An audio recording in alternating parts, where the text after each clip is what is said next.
And again, speech will never be perfect, but as long as it's understandable and the patient is comfortable.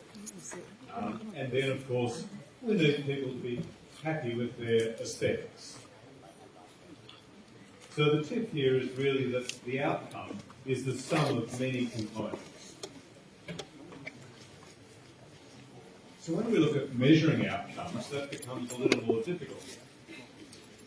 It's hard to measure quality of life and patient and family satisfaction. But I think it's true to say that for the patient and the family, the focus is very much often on aesthetics. They just expect that we'll look after the function. For surgeons and clinicians, our focus is often on function, and we sort of expect that the aesthetics will improve. So there is both skeletal and soft tissue components to the cleft deformity. The maxilla is the primary site where embryological failure of union or fusion occurs, and from this the secondary deformity develops. The nasal complex is a very obvious thing that we see in cleft, and that nasal deformity occurs because the nasal soft tissues sit on the foundation of the skeletal maxilla. So without the correct skeletal anatomy, the nasal complex, we can't expect that to be symmetric. The mandible often has no deformity at all, except any deformity that develops through growth as it adapts to the maxilla. The upper lip will be shorter, thinner, and less mobile. And this is important when we look at upper incisor display. And the soft palate, of course, has a failure of fusion, but also a failure of mobility and ability to seal. So the important tip here is to understand the embryology and the development that results in adolescent cleft deformity. And as I said, it's really a failure of union, but not an absence of tissue. So during the cleft process, there's the initial failure of palatal fusion, then we follow the developmental disturbance of growth, the collapse of the maxillary segments, and then restriction of growth is largely due to the surgery that's undertaken. And then on top of that, we add the dental deformities, deficiencies, excesses. So coordinated treatment of the jaws and teeth starts with some pre-surgical orthodontic expansion, then we'll proceed to the alveolar bone graft at 8 to 13 years of age. Then we'll have a second course of pre-surgical orthodontics before the patient proceeds to and that's followed by post-surgical orthodontics. Now, of course, there's a whole lot of other specialties involved, but this is surgery. Sometimes it's important to think a little bit outside the square, because all the cleft deformities, everyone is different. And in this case, I've shown you an example of how the maxilla is severely constricted, which won't give us access for grafting unless we undertake some expansion. Now, this is normally a procedure that would be undertaken in late adolescence, but it can be undertaken a little bit earlier if we really need to expand these segments.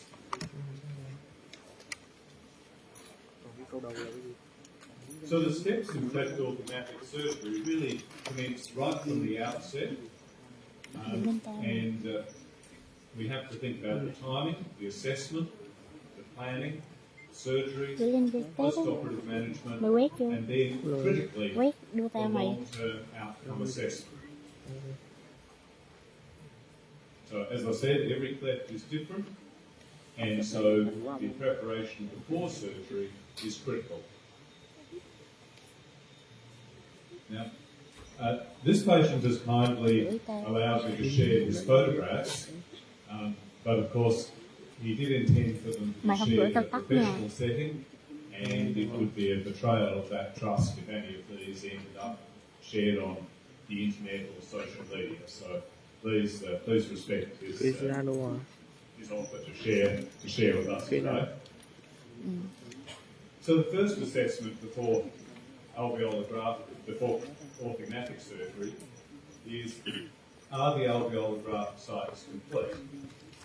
The second assessment is what AP discrepancy requires correcting, and then how do we share that discrepancy between the maxilla and the mandible. The third thing we need to think about is the upper incisor position, which of course is critical for aesthetics.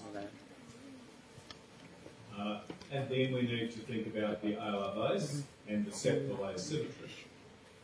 You know, during orthognathic surgery, we have the best possible access to the nose, and it's an opportunity lost if that symmetry is not reconstructed at this stage. So when we assess the jaws and teeth, we need to think about the width discrepancy between the maxilla and the mandible, and that's going to be critical for long-term stability.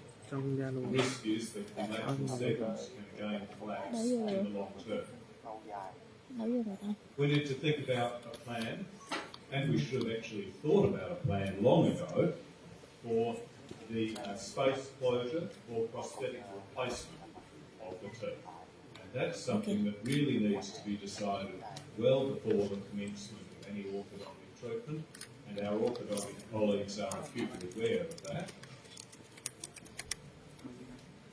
So, like all orthognathic surgery, we must be aware of the family and racial characteristics, because we still want Xena to look like his mother's child, his father's son, and his brother's brother. And if we return Xena to his family looking like he's not one of the family, although we've created aesthetic normals, then there's going to be a lack of satisfaction. So therefore, we need to beware of planning to accept septometric considered normal. The thing that's often forgotten here with the large cleft movements is that although we're moving the bones, they still sit within the soft tissue envelope. And there's only a certain extent that you can move and stretch soft tissues. So the skeleton must be positioned within that envelope. And we should be aware of maxillary advancements greater than 6 millimetres. And I think the maxillary incisor position remains critical for facial aesthetics. So the sort of surgery that might be involved in a cleft process would involve obviously maxillary advancement, possibly and usually some down grafting, which we know is an inherently unstable movement to ensure the incisor position is correct. Cleft surgery will almost always involve asymmetry correction. Mandibular surgery will then be sometimes a compromise to assist in reducing the maxillary movements. Genioplasty can be required for asymmetry correction, and then of course not forgetting the nasal alar foundation graft and addressing the septum. Finally, we need to reposition the muscles of attachment and the soft tissues.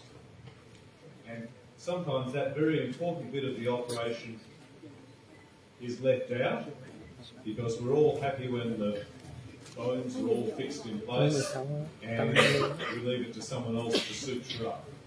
And we miss the opportunity to reposition the muscles and do a lot of soft tissue surgery at that time. So the tip here is that cleft orthognathic surgery is complex, with more steps, and will require additional time than a conventional orthognathic surgery.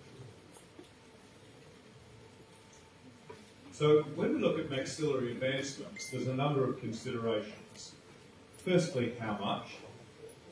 And secondly, although the mandible may look protrusive, often it's in a perfectly normal position. And I like to think of the mandible as one of the guides to the positioning of the ideal positioning of the maxilla. We need to think of the influence we're going to have on the soft palate and the velopharyngeal competence. Because, of course, any change in the maxilla is going to affect that. So the tip here is that orthognathic surgery is not just the bones. The soft tissue and the muscles are a very important part of it because they're also manipulated. And there's a current trend towards minimally invasive or minimally access surgery. And my feeling is that this is not appropriate in cleft patients because we want to manipulate that envelope to gain some legal stability.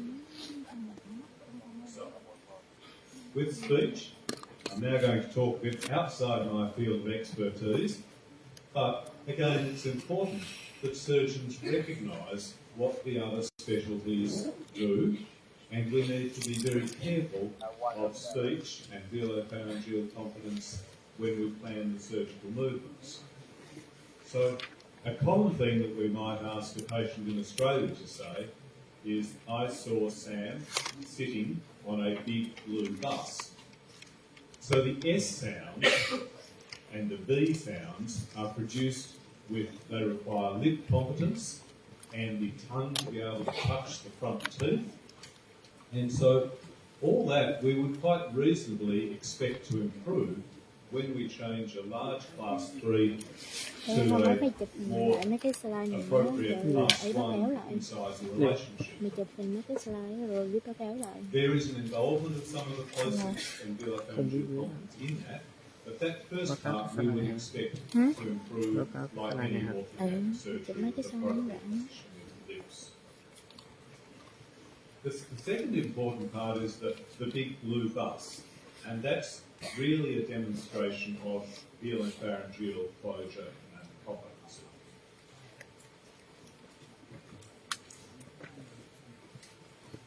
So velopharyngeal incompetence, which I'm sure everyone's aware of, all the students who are here, is a speech disorder that results from failure of the velopharyngeal mechanism to seal adequately, which then allows air to escape inappropriately through the nose.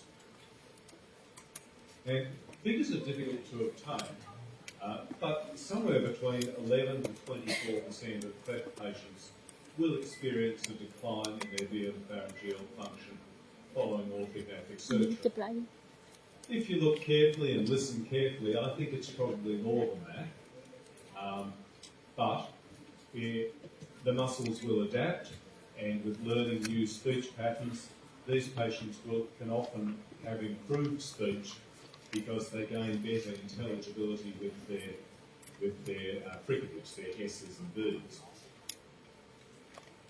So velopharyngeal incompetence will also be related to prior changes to the port or the three-dimensional diameter, and it's important to remember Poiseuille's law that the flow through a tube is related to the square of the radius. So we really don't need to change the dimension of that tube very much to push a patient who's just managed to achieve velopharyngeal competence to someone who no longer can achieve. Now, I was going to show you a demonstration of speech here, but Sina had quite complex velopharyngeal incompetence, but very understandable beforehand, and unfortunately the video is not running.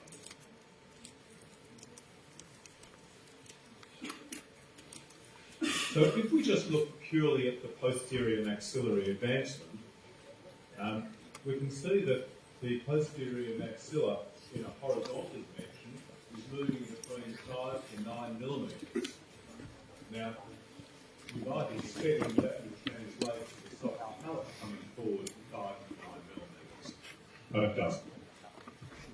Why? We don't fully understand, but it's largely due to the manipulation of the soft tissue attachments and the complexity of that area, because if we look at this, all we consider is the horizontal movement.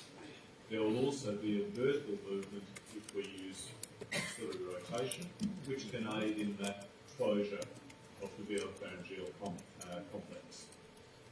So I think the message here that it is difficult to assess and that simply using a two-dimensional is not going to be the full answer to the question. So, as I was saying, there's significant variation in the studies, and there are multiple factors. The degree of advancement, there are papers who divided up into up to 4.27, they decided would probably not have much change. Once you start looking at 7.5 millimetres, then you could expect some change. And from 10 millimetres, you need to be careful because that might produce some irreversibly detrimental changes. And you know, if we think of it from the patient's point of view, when they go home after surgery and they go back to university or work, none of their colleagues, friends are going to say, oh gee, I think your maxilla is still a bit deficient. But they are going to say, oh, what happened to your speech? So a slightly deficient maxilla, but good speech, is an ideal outcome, in fact. So the tip here is that we need to be cautious with any advancement greater than 5 millimetres. And we also need to undertake any additional management of the soft tissues and muscle attachments that we can at the time. And yes, that will take extra time during the procedure, and yes, we need to allow that extra time to do it all carefully. So, if we look at symmetry, often in cleft patients, everything is asymmetric. And you know, that sort of saves us a little bit. The other thing I would say is that asymmetries are normal. So, I often like to balance the asymmetries between,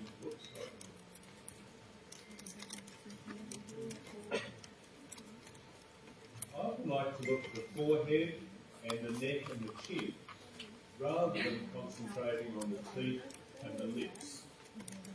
So I try to consider a line that starts at the top of the patient, runs down to their neck and chest, and use that as the midline. And chin asymmetry is quite important. People will notice that. Friends and relatives will notice the chin, but in a cleft patient, and I said this often saves us, a little bit of upper midline asymmetry won't be that obvious. The orthodontist will be very grateful if the canines are in a good relationship. And that's very important for function and stability. So let's not get hung up about this area here and look at the bigger picture for the facial symmetry and accept that we're going to have some asymmetries.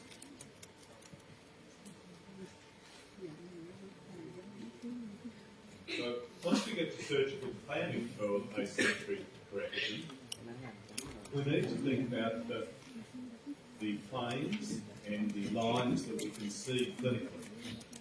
So no one can clinically see the SN line, but we can see nasal perpendicular, we can see transfer horizontal, and we can see a maxillary cant. So these are the critical lines to use in surgical planning.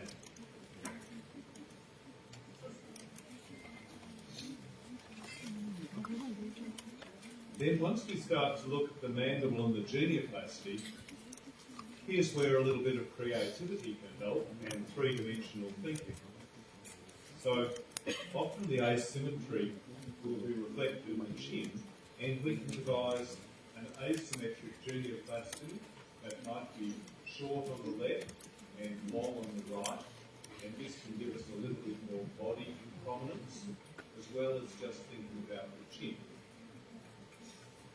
The other thing with the chin is, although it might be nice to advance it in some relation to the forehead, we have to remember that it has to still sit within the soft tissue and muscle envelope, and that gene is going to sit quite neatly.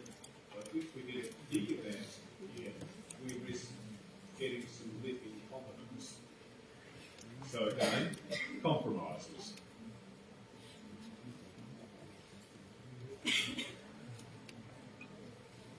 So the nose, as I was saying, during orthognathic surgery, we have the best access to the nose.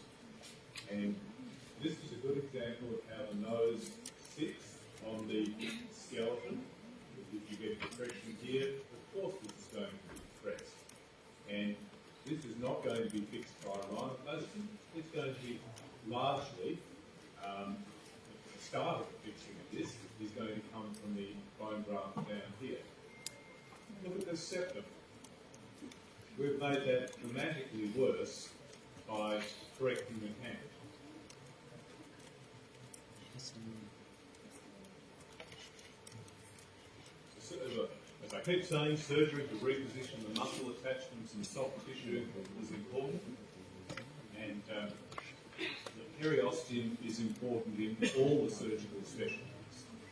The periodontists know that the periosteum is important, and we should respect the periosteum because it forms the origin of the muscles. Accurate and careful repositioning of the periosteum translates to repositioning the facial muscles. And the periosteum, of course, will encourage bone healing over the osteotomy gaps. So the periosteum really is the surgeon's friend. It's not that stuff that we have to get out of the way before we get to the real business of the bones. It's the thing that we need to preserve. Post-operative management, we need to be very aware of the palatal width and make sure we retain this. You can see the large defect there. Relapse, there are a number of contributing factors, including the amount of advancement, downdraft, the osteotomy gaps, and elastic guidance will be important during the healing phase. But probably there's no single factor that is going to affect relapse. And if you don't address all of them, you're probably not maximising the ability to get a stable result. So, in conclusion, cleft orthognathic surgery will involve compromises. And that is the art of cleft surgery. The final successful outcome is achieved over at least 20 years of growth, planning and preparation. And sadly, that unfortunately is probably about one surgeon's practicing career. So if you don't look at your outcomes and other people's outcomes early on, it's a bit late at 20 years to be suddenly discovering there's something you should have done better 5 years, 10 years ago. So outcomes are important. And we need to learn from those outcomes. So again, I thank you for the multidisciplinary international collaboration that we've had over many years. And I think we take information back to Australia after these conferences and these visits to the hospital, just as our discussions share information. So thank you again.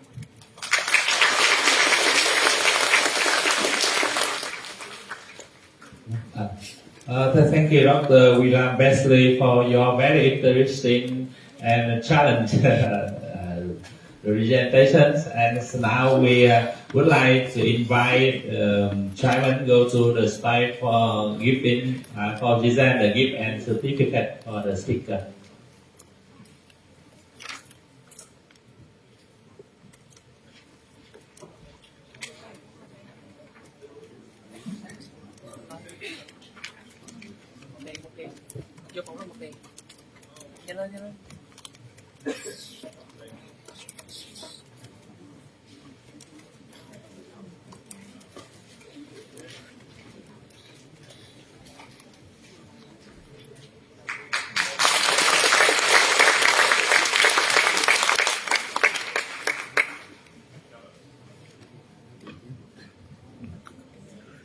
So I think that maybe we have many questions, but we will discussion after the last topic in the morning.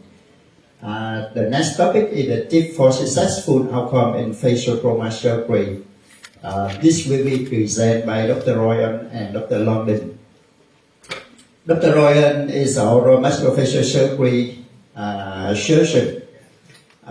He has many positions in Monash University, Otago University, and Adelaide University. So he is a Bachelor of Medicine and Bachelor of Surgery in Monash University, Bachelor of Dental Surgery with Distinction, University of Otago, and Master of Philosophy, University of Adelaide. And Dr. London, he have just graduated from Dentistry University. And please, with your topic. Thank you, Dr. I, for the kind introduction. Good morning, distinguished professors, doctors, colleagues, ladies and gentlemen. My name is Dr. Roy Ong, and this is Dr. Long, and we're from Adelaide. Thank you for the privilege to present on the topic for tips for successful outcomes in facial trauma surgery. This is just our own personal experience, and we hope to share what we've learned along the way. So the primary goals for facial trauma surgery is not just to unite bones, but to achieve good restoration of the volume and function. So in this talk, I will focus on three main fracture types: the orbital fracture, mid-face fractures, and also condylar fractures.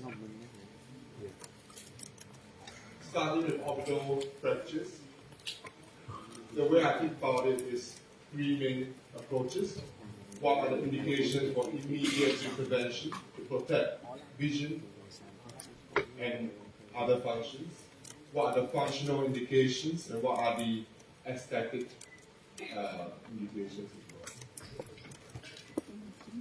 So a landmark paper by Bernstein describes several indications for immediate intervention.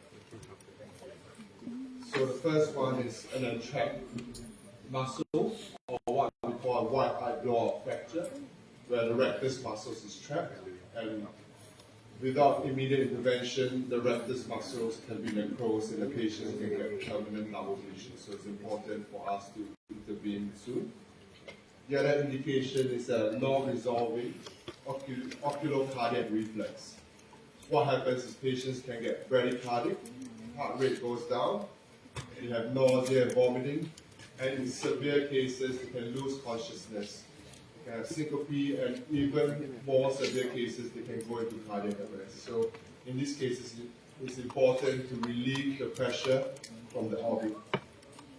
Other indications described by Bernstein include severe hypoglobus, where the eyeball or the globe sinks into the sinus, and ocular globe emergencies like retrobulbar hemorrhage, orbital compartment syndrome, and orbital apex syndrome, where the pressure of the orbit can cause ischemia to the optic nerve, resulting in permanent loss of vision. So in all these cases, it's very important to go in to do the operation as soon as possible to prevent this long-term complications. Diplopia, also known as double vision, is a common functional indication for orbital surgery. Often in our clinical practice, we just get the patients to look at our fingers and see if there's a double vision. However, there's a very good objective method called the hash chart that we get our colleagues to assess for us. And this allows us to look objectively specific muscles that can be affected, causing the double vision that patients experience. During the surgery, we can also do a forceduction, where we actually move the eye with an instrument to see if there's tightness in the specific directions where we try and move the globe. And after the surgery, it's also important to encourage physiotherapy to the eye So tell patients to look up, down, extreme gaze so that they can exercise the eye muscles as well. One very common aesthetic indication for orbital surgery is globe mouth position. So there are many ways that a globe can be in an abnormal position. So one is the eyeball can sink back, also known as endophthalmos, and the eye can sink down, which is known as orbital dystopia, and also other associated issues like telecanthus or hypertelorism, where the eye can move apart. And there are many ways to assess it, not just visually using a ruler, but also using something called a Hertel's x-ophthalmometer, which is here. So the reference line is on the lateral orbital rim. But in some cases, when you have a fracture of the lateral orbital rim, you can use something called a Nugel's x-ophthalmometer as well, where we use the reference lines from the superior orbital rim. So ultimately, a lot of the globe malposition issues come from loss of the orbital floor leading to increase in orbital volume. So now we have three-dimensional volumetric analysis that allows us to assess the volume of the globe, which I will explain and describe a bit later. So there are many different options in restoring the globe on the orbit. Traditionally, we use autologous bone grafts. You can use cadaveric bone graft. You can use xenograft. Most commonly, I believe people use a titanium mesh, and they can be stocked where we bend it in the operating theater. It can also be pre-formed, where the mesh is specifically formed, and there's also other options as well. However, in my opinion, the most accurate way to restore orbital volume is when you can produce patient-specific implants, where the mesh is specifically already contoured to the shape of the complex shape of the orbit. Now, with the technology to plan virtually, we can mirror the shape of the orbit from the non-affected side to the affected side. So once again, this is a patient of mine who has very kindly allowed us to use his photos in an academic setting. So I would appreciate it if you do not take photos of his face. But you can see very clearly that he has quite significant endophthalmos in this eye. He suffered an orbital floor fracture, and this has caused his eye to have sunk back due to increased orbital volume. So this is a 3D reconstruction CT scan of his skull, and we can measure specifically what the orbital volumes are. So you can see pre-operatively, there's at least 2,500 millimeter cube difference between the affected orbit and the normal orbit. So this is a post-op simulated orbital volume, and the difference is significantly less at about 150 millimeter cube.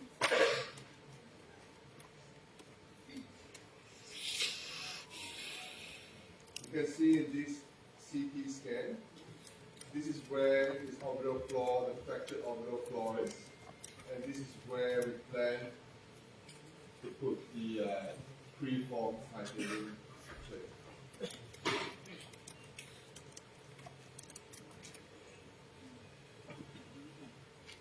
So the red part is where the head is, the purple part is the superimposed mirrored side from the contralateral or the right side of the orbit, mirrored to the left side. Once again, the purple side is where we have mirrored his orbit, and we'll reconstruct his left side of the base and the mirrored side there.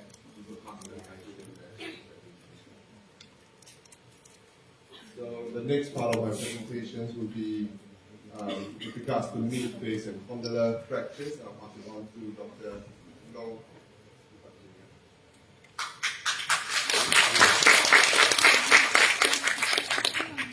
Thank you, Rod, for the kind introduction. So I'm Long, I'm from LA. So the next part is we're going to talk about the board fracture and also the diagonal maxillary complex fracture. For our consideration, we will consider the functional aspect of that and also the aesthetics.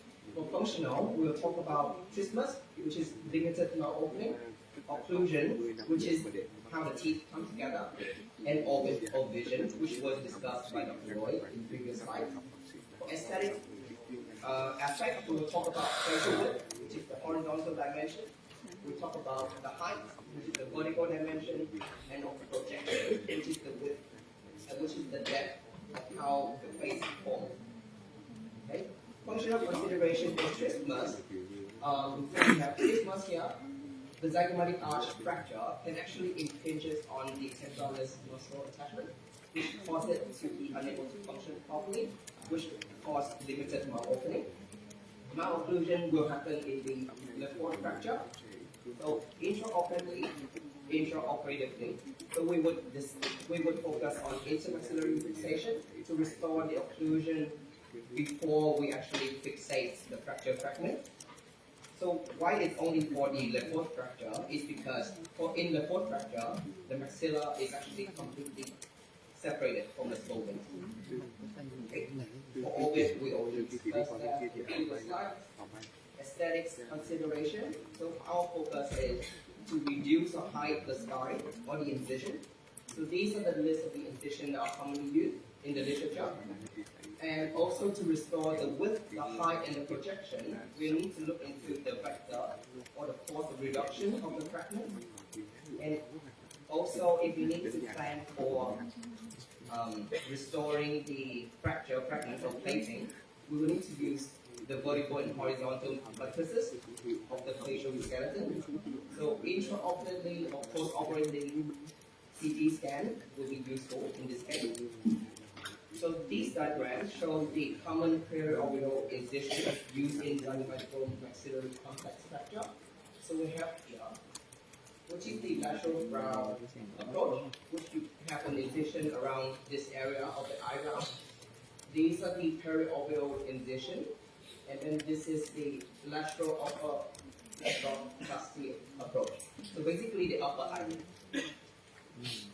For zygomatic arch fracture, we have two approaches that we would recommend in our presentation. So we have Keen's approach, which is the intraoral approach. So you have an incision in the buccal mucosa, and then you try to access the zygomatic arch intraorally. So in that way, you can actually hide the incision. However, in this case, as you can see, the vector of reduction is almost hard to visualize and it's hard to read. However, for Gillies extraoral incision, so we do that around on the skin. We have the skin incision, and then we try to go down with the pulse. This approach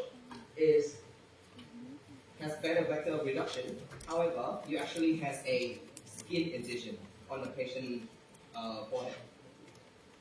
So regarding the tissue plane of the Gillies approach, so we try to have the skin incision 1 inch superior and 1 inch anterior to the ear to avoid the bleeding or damaging the superficial temporal artery.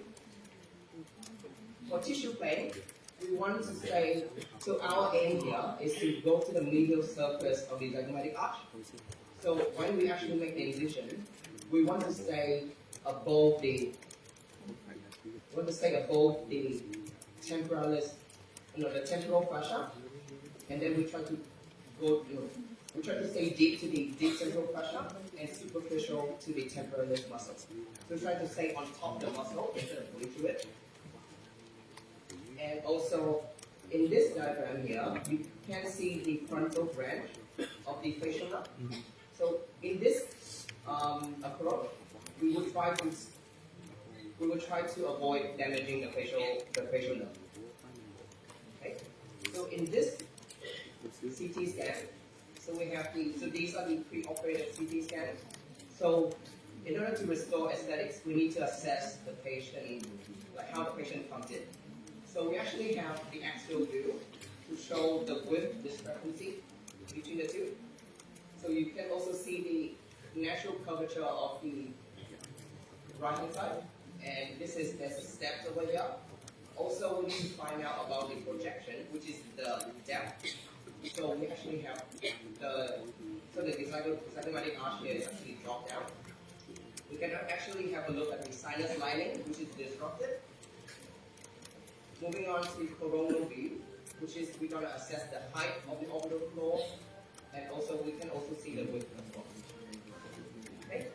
Post-operative X-ray. So in our literature that we found, we would recommend using the occipital mental X-ray with the 30-degree or the submental vertex view. Otherwise, we can also use intraoperative or post-operative CT scan as an alternative. Moving on to the mandibular condylar fracture, we have two approaches to fix this fracture: either closed reduction with intermaxillary fixation or open reduction with internal fixation. So, according to Zeit and Ken, they wrote a landmark paper that describes the four main indications for open reduction and internal fixation, which is the displacement of the condyle into the middle cranial fossa. Second one is the inability to restore occlusion with maxillary mandibular fixation, or lateral displacement of the condyle. In this one here is that the presence of the foreign body in the TMJ that require access and also irrigation to wash out the joint.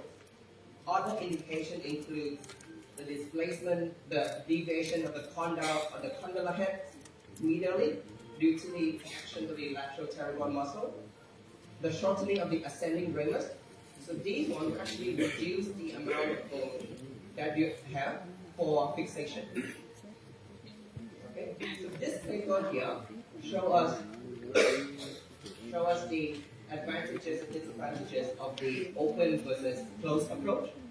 So in open approach, patient will report to have a better mouth opening, less pain, better occlusion, and better alignment than versus the closed approach. However, open approach has a risk of facial nerve injury. You guys can actually have to read on the paper. It's really interesting. Second one, so due to the risk of the facial nerve injury, we found another paper that shows the risk of having facial nerve injury for the different type of approaches in the open reduction and internal fixation. So for retromandibular transparotid approach, transient facial nerve injury is 14%, permanent injury is 1%. This approach is simpler to execute. However, there is another one at a lower risk, which is a transmetatoric anterior carotid with preauricular extension. This one is a bit more difficult to execute. However, if you see these two here, we have the same risk of permanent facial nerve. So it's up to your preference for the approach that you use. So finally, we have the post-operative management for condylar fracture. Active monitoring to prevent malocclusion is really important. You also need to take into account the TMJ ankylosis. So it's important to keep the joint moving. So we would suggest avoid rigid intermaxillary fixation, as well as to encourage condylar movement at 2 weeks after the splinting with soft diet. So no hard diet, no peanuts at that time. So at the end, in summary, successful facial trauma is not just about fixing the bone, but also taking into account the aesthetics, the volume that the bones form. Also, we try to make sure that we have good function, careful planning, and modern technology will improve the outcome. Thank you for your attention.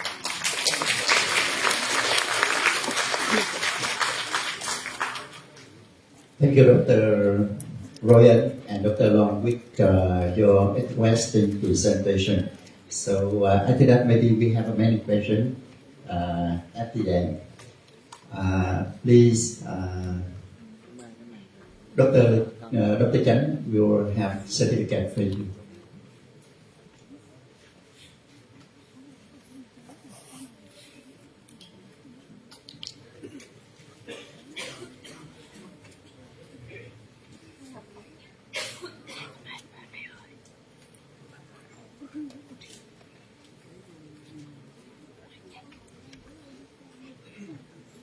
Để tôi nhớ cho bệnh mũi nha.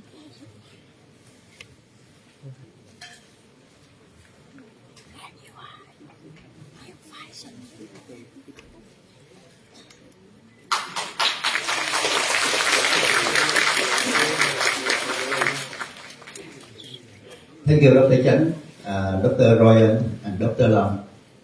The next, we have time for tea break. We will back to the hall at the 10:50. Thank you. Xong rồi. Cái gì? Nghỉ đi đâu? Nghỉ đi ra. Nghỉ ra đến khi nào?